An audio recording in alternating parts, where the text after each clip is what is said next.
everybody, Erin here with my Nonfiction November TBR. I know I haven't been doing TBRs lately. I haven't even been doing readathons lately because I've been such a bad participant in all of that. But I think Nonfiction November is such a great idea, and I am so happy to take part in it this year. I joined a little too late last year. So there are 4 challenges that we may or may not choose to make into or add to our TBR, and I've managed to make most of them fit for my TBR.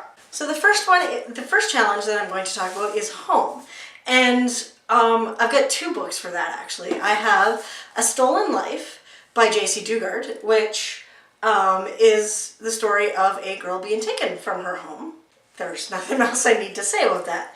And then the second one I have is Midnight in the Garden of Good and Evil. Now this is a book, a story told around, it's a true crime, it's not a story, it's a true crime nonfiction book, but at the same time you're getting a story about Savannah, Georgia, and the characters that call Savannah, Georgia home. So, Midnight in the Garden of Good and Evil and A Stolen Life are my 2 books for home. I have nowhere to stack these. Not too many books. Next is Substance.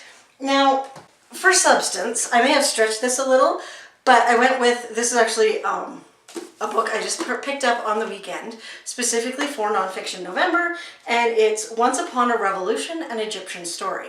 This is about the revolution that happened in Egypt just very recently in the last few years, and I think that the people who led that revolution, or almost revolution, have a lot of substance, and I think that so that's where I'm going with this one.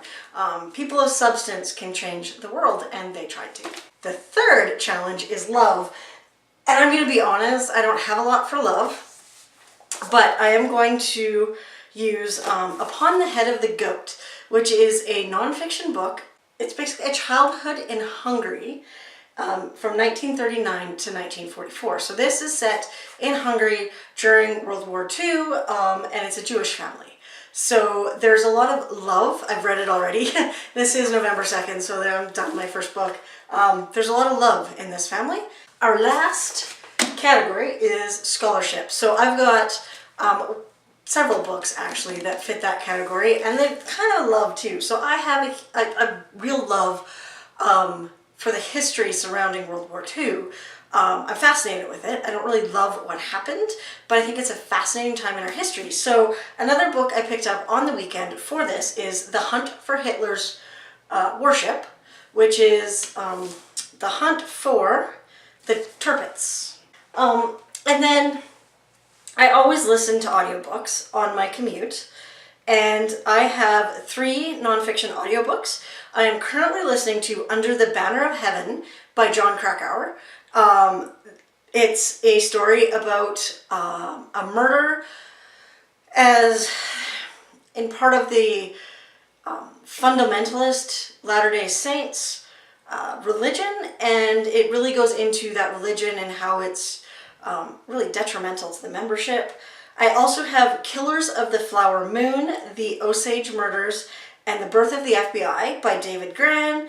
And finally, I have Rabid, which is A Cultural History of the World's Most Diabolical Virus. So those are the 3 audiobooks I have already out on Overdrive, and I've got a couple others on hold. I'm just not sure if I will get them before the end of November. So really excited about Nonfiction November, and I can't wait to get to most of these, except for the one I'm already done, which is one off my shelf that I've had since about this time last year. So that's pretty exciting that I'm finally knocking off some of those books that I've had for over a year.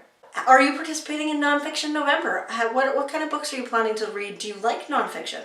And I obviously, you can see that mine are very centered around crime. I like crime and other dastardly deeds, which, I mean, Hitler's pretty much a crime as well, right? So yeah, I will be talking to you soon. See ya!